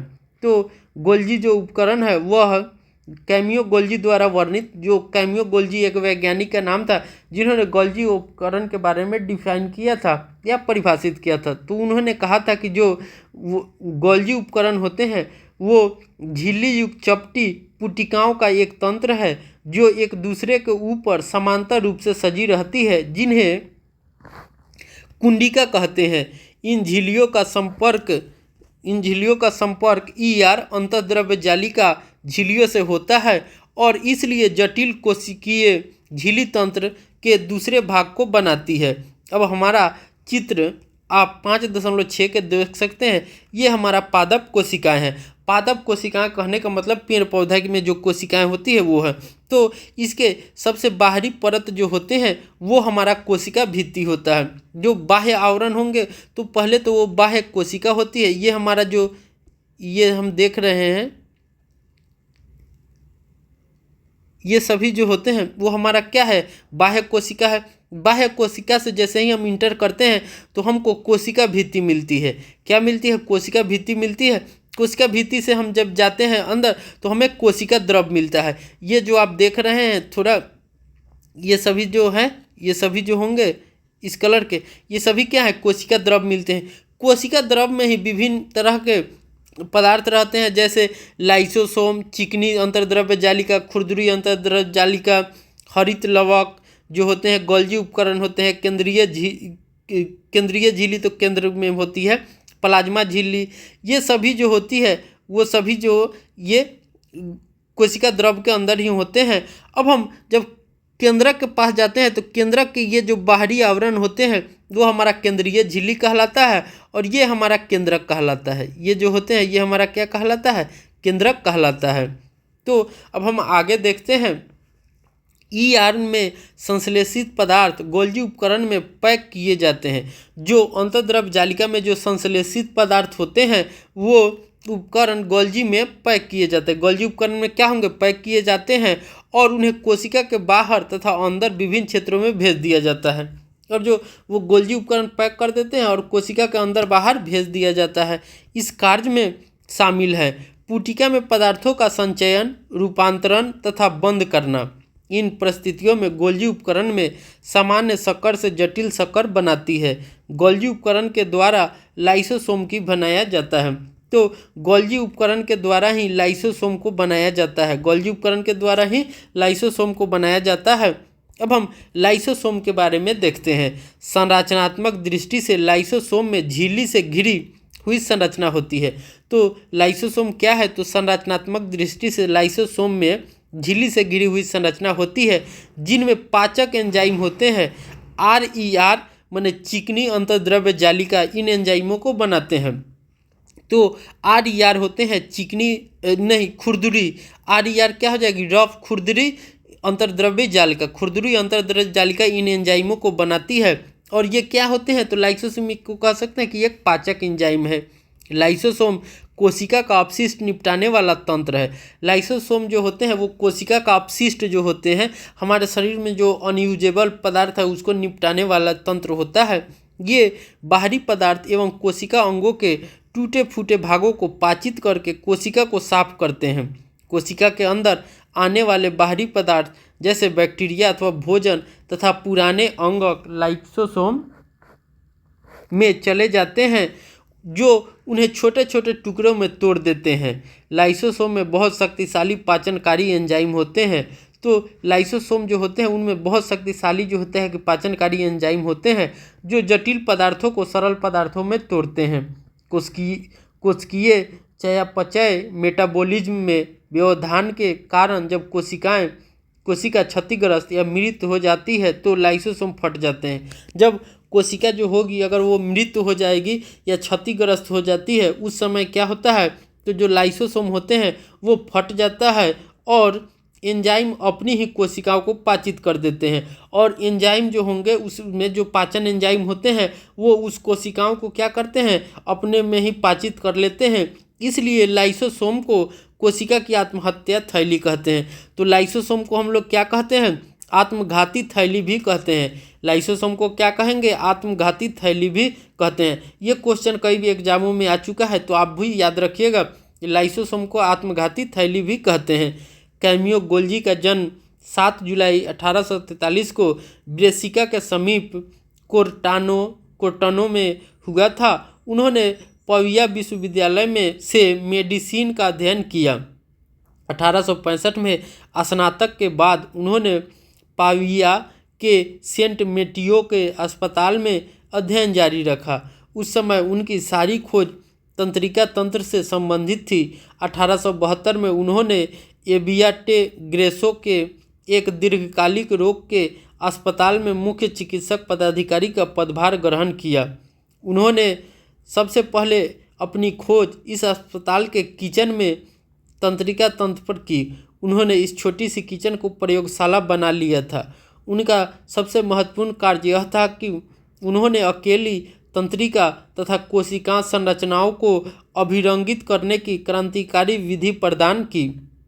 इस विधि को ब्लैक रिएक्शन कहते हैं। तो ब्लैक रिएक्शन जो थे वो सबसे प्रथम बार गोल्जी ने दिया था, कैमियो गोल्जी ने के नाम से जाना गया। इस विधि में उन्होंने सिल्वर नाइट्रेट का फॉर्मूला क्या हो जाएगा, तो AgNO3, ये क्या होता है, सिल्वर नाइट्रेट होते हैं, के तनु घोल में लिया था। विशेष या कोशिकाओं की कोमल शाखाओं की प्रक्रियाओं का मार्ग पता लगाने में महत्वपूर्ण था। सारा जीवन वे इसी दिशा में कार्य करते रहे और इस विधि में सुधार करते रहे। गोल्जी ने अपने शोध के लिए उच्चतम उपाधि तथा पुरस्कार प्राप्त किए। सन 1906 ईस्वी में उन्होंने सैंटियागो रैमोनी काजाल के साथ संयुक्त रूप से तंत्रिका तंत्र की संरचना कार्य के लिए नोबेल पुरस्कार से सम्मानित किया गया। तो जो कैमियो गोल्जी थे उन्हें 1906 ईस्वी में सैंटियागो रैमोनी काजाल के साथ जो संयुक्त रूप से तंत्रिका तंत्र की संरचना कार्य के लिए नोबेल पुरस्कार से सम्मानित किया गया था। अब हम आगे माइटोकॉन्ड्रिया के बारे में देखते हैं। माइटोकॉन्ड्रिया कोशिका का बिजली घर है, जिसे हम लोग पावर हाउस भी बोलते हैं। क्या बोलते हैं, माइटोकॉन्ड्रिया को हम लोग पावर हाउस भी कहते हैं, बिजली घर क्या कहते हैं, पावर हाउस। माइटोकॉन्ड्रिया दोहरी झिल्ली की बनी होती है। बाहरी झिल्ली छिद्रित होती है, भीतरी झिल्ली बहुत अधिक वलित होती है। ये वलय एटीपी बनाने वाली रासायनिक क्रियाओं के क्षेत्र को बड़ा बनाती है। तो एटीपी यहाँ क्या है, तो एटीपी जो होते हैं वो एटीपी ये क्या है, तो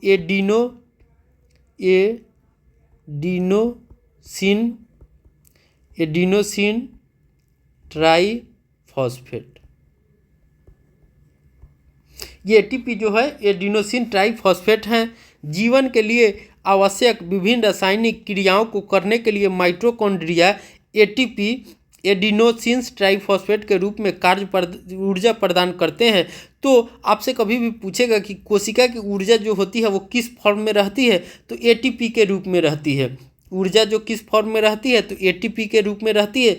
एटीपी क्या है, तो एडिनोसिन ट्राइफॉस्फेट है। शरीर नए रासायनिक यौगिकों को बनाने तथा यांत्रिक कार्यों के लिए एटीपी में संचित ऊर्जा का उपयोग करता है।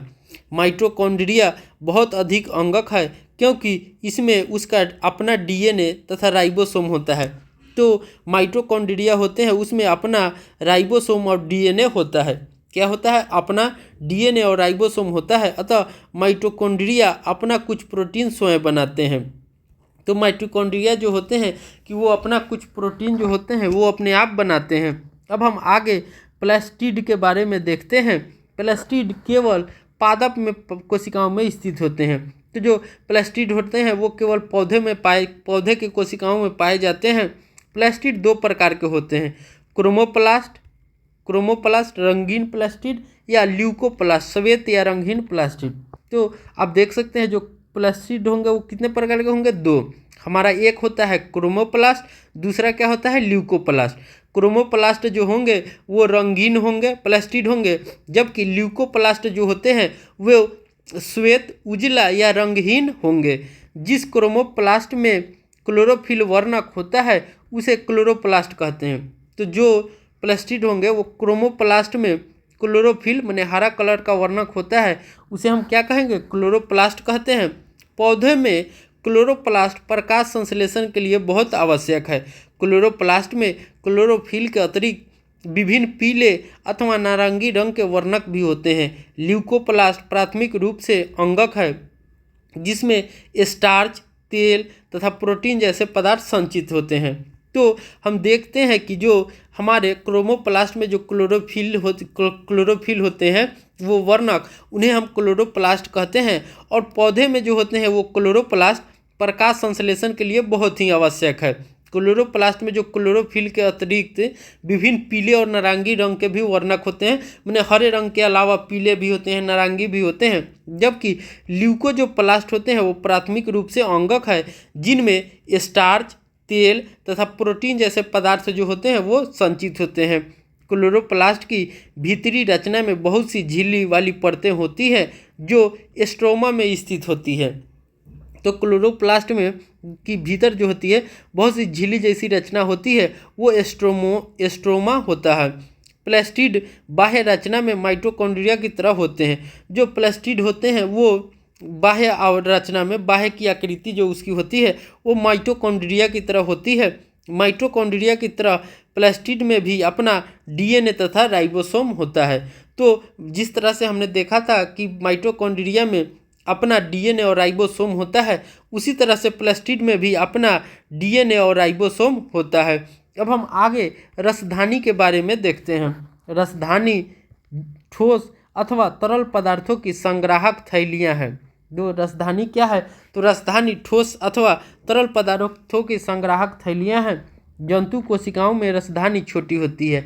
तो जंतु की जो कोशिकाएं होती है उसमें जो रसधानी होंगी वो छोटी होंगी, जबकि पादप कोशिकाओं की रसधानी जो होती है वो बहुत बड़ी होती है। कुछ पौधे की कोशिकाएं की केंद्रीय रसधानी की माप कोशिका के आयतन का लगभग 50% से 90% तक होता है। तो कुछ पौधे होंगे जिसकी केंद्रीय रसधानी की माप जो होगी वो कोशिका के आयतन का 50 से 90% तक होता है। अब हम आगे पादप कोशिकाओं की रसधानियों में कोशिका द्रव भरा रहता है। जो पादप कोशिकाएं की रसधानी होती है उसमें कोशिका द्रव भरा रहता है और ये कोशिकाओं को स्फीति तक कठोरता प्रदान करती है। पौधे के लिए आवश्यक बहुत से पदार्थ रसधानी में स्थित होते हैं। ये अमीनो अम्ल, शर्करा, विभिन्न कार्बनिक अम्ल तथा कुछ प्रोटीन है। तो जो रसधानी में बहुत से पदार्थ होते हैं उनमें से कुछ होते हैं कि अमीनो अम्ल है, शर्करा है, विभिन्न कार्बनिक अम्ल है तथा कुछ प्रोटीन भी होते हैं। एक कोशिकीय जीवों जैसे अमीबा की खाद्य रसधानी में उनके द्वारा उपभोग में लाए गए खाद्य पदार्थ होते हैं।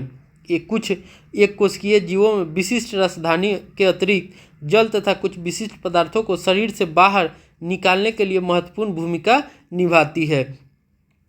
प्रत्येक कोशिका की अपनी एक संरचना होती है जिसके द्वारा वे विशिष्ट कार्य करते हैं, जैसे श्वसन, पोषण तथा अपशिष्ट पदार्थों का उत्सर्जन तथा नई प्रोटीन में सहायता करते हैं। तो जो प्रत्येक कोशिका होती है उसकी अपनी ही आकृति होती है, संरचना होती है, जिसके द्वारा जो वो होते हैं तो वो विशिष्ट कार्य करते हैं। जैसे हम कह सकते हैं श्वसन करते हैं, पोषण करते हैं, अपशिष्ट पदार्थों का उत्सर्जन करता है तथा नई प्रोटीन बनाने में भी सहायता करते हैं। ऐसा उनकी झिल्ली तथा अंगों की विशिष्ट संरचना के कारण संभव हो पाता है। अतः कोशिका सजीवों की एक मूलभूत संरचनात्मक इकाई है। यह जीवन की एक मूलभूत क्रियात्मक इकाई भी है। तो हम इन सभी चीज़ों को देखकर कह सकते हैं कि जो कोशिका हमारी होती है वो सजीवों की मूलभूत संरचनात्मक इकाई है तथा यह जीवन की मूलभूत क्रियात्मक इकाई भी है। अब हम आगे कोशिका विभाजन देखते हैं। जीवधारियों में वृद्धि हेतु नई कोशिकाएं बनती रहती है। तो जो भी जीवधारी होते हैं उनमें अपनी वृद्धि के लिए हमेशा नई कोशिकाएं जो होती है वो बनती रहती है, जिससे पुरानी मृत एवं क्षतिग्रस्त कोशिकाओं का प्रतिस्थापन या प्रजनन हेतु युग्मक बनाते हैं। तो जो क्षतिग्रस्त या पुरानी कोशिकाएं होती है वो उन्हें बदल जाती है, उनका जो होता है वो उन्हें ग्रहण कर लेती है, जिसे हम लाइसोसोम बोलते थे, वो पाचन कर लेती है या प्रजनन हेतु वो युग्मक बनाते हैं और नई कोशिकाओं को जन्म देते हैं। जैसे कि नई कोशिकाओं को, जैसे कि हम समझ सकते हैं जब हमारा स्पर्म होता है उससे जो कोशिकाएं निकलती है उससे नई संतति का जो होता है वो जन्म होता है, तो उससे भी एक नई कोशिकाओं का निर्माण होता है और जो कोशिकाएं होती है वो हमेशा नई बनती रहती है।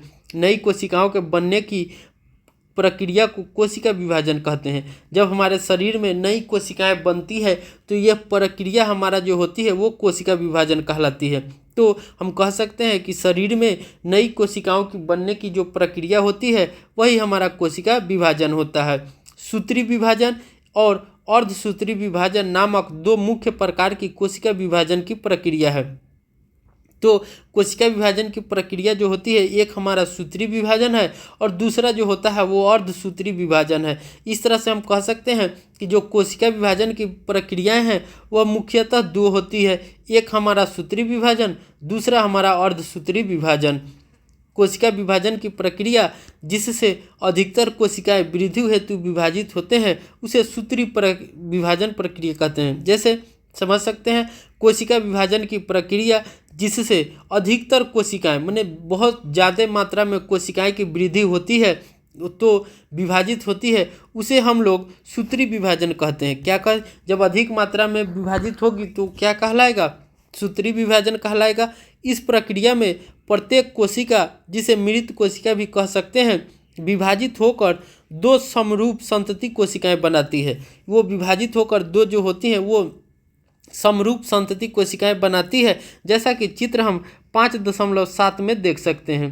5.7 में देख सकते हैं ये हमारा समसूत्री विभाजन है। ये हमारा 5.7 में ये देखिए ये मातृ कोशिकाएं हैं और ये हमारा जो है कि गुणसूत्र है।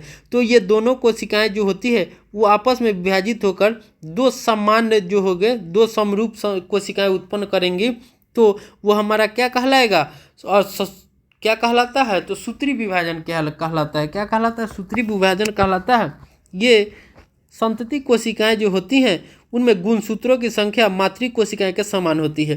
तो मान लीजिए माँ में जो गुणसूत्र है 23 जोड़े या तो माँ में अगर 23 जोड़े हैं तो इसमें भी 23 जोड़े होंगे।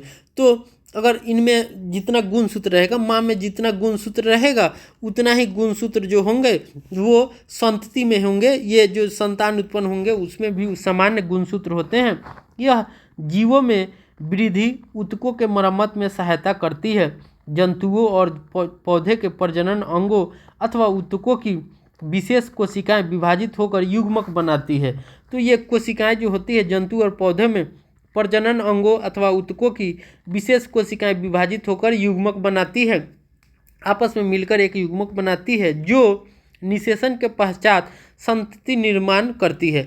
जो युग्मक बनाती है और निषेचन के बाद जो होती है वे संतति निर्माण करती है। यह एक अलग प्रकार का विभाजन है। यह एक अलग प्रकार का विभाजन है जिसे अर्धसूत्रण कहते हैं। क्या कहते हैं? अर्धसूत्रण कहते हैं, जिसमें क्रमशः दो विभाजन होते हैं। जब कोशिका अर्धसूत्रण द्वारा विभाजित होती है तो इससे दो की जगह 4 नई कोशिकाएं बनती हैं।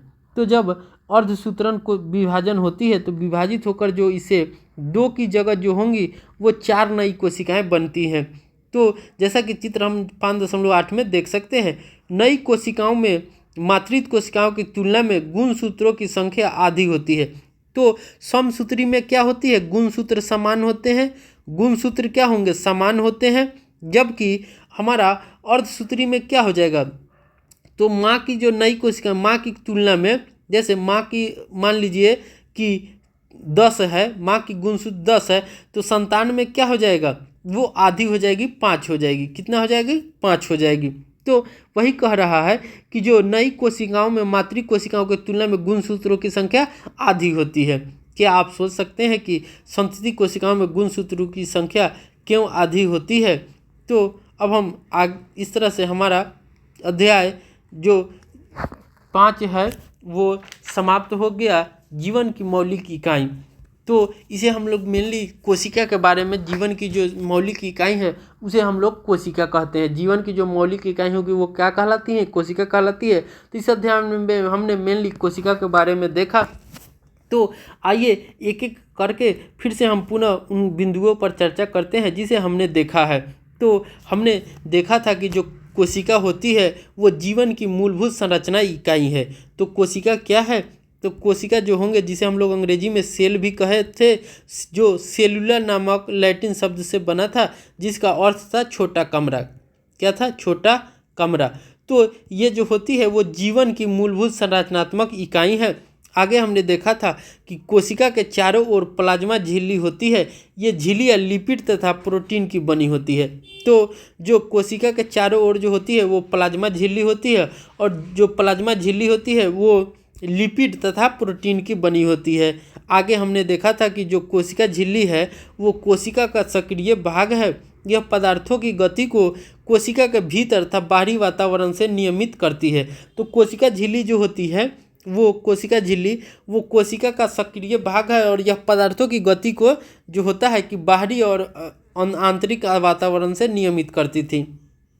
आगे हमने देखा था कि पादप कोशिकाओं में कोशिका झिल्ली के चारों ओर एक कोशिका भित्ति होती है। तो कोशिका भित्ति जो होती है वो पादप कोशिकाओं में होती है। जो कोशिका भित्ति जो होंगी वो पादप कोशिकाओं में होती है, और कोशिका भित्ति जो होती है वो सेलुलोज की बनी होती है। कोशिका भित्ति किसकी बनी होती है, तो वो सेलुलोज की बनी होती है। आगे हमने देखा था कि पादप की कोशिकाओं में स्थित कोशिका भित्ति फंजाई तथा बैक्टीरिया को अल्प प्रसारणदाबी घोल में बिना फटे जीवित रहने देती है। तो जो पादप की कोशिकाओं में स्थित जो कोशिका भित्ति होती है वो फंजाई तथा बैक्टीरिया को अल्प प्रसारणदाबी घोल में बिना फटे जीवित रहने देती है। और आगे हमने देखा था कि जो यूकैरियोटिक में केंद्रक दोहरी झिल्ली द्वारा कोशिका द्रव से अलग होती है। यह कोशिका की जीवन की प्रक्रियाओं को निर्देशित करती है। तो यूकैरियोटिक जो होती है वो केंद्रक, यूकैरियोटिक में जो केंद्रक होगी वो दोहरी झिल्ली द्वारा कोशिका द्रव से अलग होता है, और यह कोशिका की जीवन प्रक्रियाओं को निर्देशित करता है। हमने अंतःद्रव्य जालिका के बारे में देखा था कि जो होते हैं वो अंतःकोशिकीय परिवहन तथा उत्पाद सतह के रूप में कार्य करते हैं। तो जो अंतःद्रव्य जालिका होते हैं वो अंतःकोशिकीय परिवहन में और उत्पादक के सतह के रूप में कार्य करते हैं। आगे हमने देखा था कि जो गोल्जी उपकरण होते हैं वो झिल्ली युक्त पुटिकाओं का स्तंभ है। जो गोल्जी उपकरण है वो झिल्ली युक्त पुटिकाओं का स्तंभ है। यह कोशिका में बने पदार्थों का जो होता है संचयन, रूपांतरण और पैकेजिंग करता है। तो हमारा जो गोल्जी उपकरण होगा वो कोशिका में जो पदार्थ बनते हैं उनका वो संचयन, रूपांतरण और पैकिंग करता है। आगे हमने देखा था कि जो अधिकांश पादप कोशिकाओं में झिल्ली युक्त अंगक होते हैं, जैसे प्लास्टिड होते हैं। ये 2 प्रकार के होते हैं। हमने देखा था क्रोमोप्लास्ट और ल्यूकोप्लास्ट। क्रोमोप्लास्ट जो थे वो रंगीन होते हैं। ये क्या है, तो रंगीन वर्णक है। और ये जो थे कि वो श्वेत था या रंगहीन था। क्या था, श्वेत या रंगहीन। तो हमने 2 प्रकार के देखा था प्लास्टिड को। ये जो होते हैं कि अधिकांशतः जो होते हैं कि पादप कोशिकाओं में पाए जाते हैं। आगे हमने देखा था कि जो क्रोमोप्लास्ट होते हैं जिसमें क्लोरोफिल होता है उन्हें क्लोरोप्लास्ट कहते हैं। ये प्रकाश संश्लेषण में काम करते हैं। तो जो क्रोमोप्लास्ट होंगे वो उसमें क्लोरोफिल होता है। क्लोरोफिल मतलब हरा वर्णक होता है। क्या होता है? हरा वर्णक। ये नारंगी या पीले कलर के भी हो सकते हैं, उनके अलग नाम होते हैं। तो क्लोरोफिल जो हरा वर्णक होगा वो क्लोरोफिल, तो उन्हें हम लोग क्लोरोप्लास्ट भी कहते हैं, जो प्रकाश संश्लेषण की क्रिया में बहुत ही पेड़ पौधों को हेल्प करते हैं और प्रकाश संश्लेषण की प्रक्रिया इसी के कारण होता है। आगे हमने देखा था कि जो ल्यूकोप्लास्ट का प्राथमिक कार्य संचयन होता है। ल्यूकोप्लास्ट का जो प्राइमरी वर्क है वो उसका संचयन करना है, जिसे हम लोग ये जो होते हैं वो रंगहीन या श्वेत वर्णक होते हैं। आगे हमने देखा था कि जो अधिकांश परिपक्व पादप जो होते हैं वो कोशिकाओं में एक बड़ी जो होती है केंद्रीय रसधानी होती है। यह कोशिकाओं की स्फीति को बनाए रखती है और यह अस्पष्ट पदार्थों सहित महत्वपूर्ण पदार्थों का संचयन करती है। तो जो हमारी जो परिपक्व पादप की कोशिकाएं होती है उसमें जो रसधानी होती है वो कोशिका की स्फीति को बनाए रखती है। अपशिष्ट जो पदार्थ होते हैं उसे जो बाहर निकालने में भी मदद करती है और पदार्थों का जो संचयन होता है उसमें भी वो कार्य करती है, जो कि रसधानी होती है। आगे हमने देखा था कि जो प्रोकैरियोटिक कोशिकाओं में कोई भी झिल्ली युक्त अंगक नहीं होता।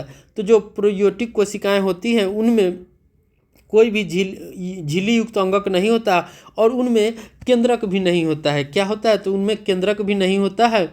उनके जो होते हैं क्रोमोसोम के स्थान पर न्यूक्लिक अम्ल होता है और उनमें जो होता है प्रोकैरियोटिक में उनके न्यूक्लिक अम्ल होता है। क्रोमोसोम उनमें नहीं पाया जाता है, ये यूकैरियोटिक में पाया जाता है। क्रोमोसोम यूकैरियोटिक कोशिकाओं में पाए जाएंगे, यूकैरियोटिक। तो ये जो होते हैं वो क्रोमोसोम यूकैरियोटिक में पाए जाते हैं और क्रोमोसोम के जगह पर जो प्रोकैरियोटिक कोशिकाएं रहेंगे उनमें न्यूक्लिक अम्ल न्यूक्लिक एसिड पाए जाते हैं। उनमें केवल छोटे राइबोसोम अंगक के रूप में होते हैं और जो उनमें होते हैं वो छोटे अंगक के रूप में राइबोसोम कार्य करते हैं। आगे हमने देखा था कि जीवधारियों में कायिकी वृद्धि हेतु कोशिकीय विभाजित होती है। हमने देखा था कि जीवधारी जो होते हैं उनमें शरीर की बनावट में वृद्धि के लिए कोशिकाएं जो होती है विभाजन होती है। हमने देखा था कि जो कोशिकाएं में विभाजन होती है वो मुख्यतः जो होती है कि दो होती है। एक हमारा था सूत्री विभाजन, पहला हमारा था सूत्री विभाजन, दूसरा हमने देखा था कि अर्धसूत्री विभाजन होता है। क्या होता है? अर्धसूत्री विभाजन होता है। सूत्री विभाजन में हमने देखा था कि जो विभाजन होंगे अगर माँ के जो संतति का नया कोशिकाएं टूटकर माँ के जो माता पिता के जो गुणसूत्र होंगे वो टूटकर क्या होते हैं तो अपने जैसा दो समान संतति को उत्पन्न करते हैं या दो कोशिकाओं में संतति जनते हैं। तो उसमें सूत्री विभाजन में क्या होता है कि अगर माँ का जो गुणसूत्र होगा वो समान होते हैं उनके द्वारा जन्मे संतति में, तो सूत्री विभाजन में संतति में जन्म होते हैं। जबकि अर्धसूत्री विभाजन में हमने देखा था कि जो उनके गुणसूत्र होते हैं तो मातृत्व से उन्हें 4 भागों में नई कोशिकाएं, ये जो होते हैं 2 नई कोशिकाओं को जन्म देते हैं सूत्री विभाजन, जबकि अर्धसूत्री विभाजन जो थे कि 4 नई कोशिकाओं को जन्म देते हैं और इनमें जो माँ के गुणसूत्र होते हैं वो संतति में जो होंगे उनके गुणसूत्र का आधा होगा, माँ के गुणसूत्र का आधा होता है उनके संतान की उत्पत्ति में। इस तरह से हमारा अध्याय 5 जीवन की मौलिक इकाई the fundamental of unit of life समाप्त हो गया।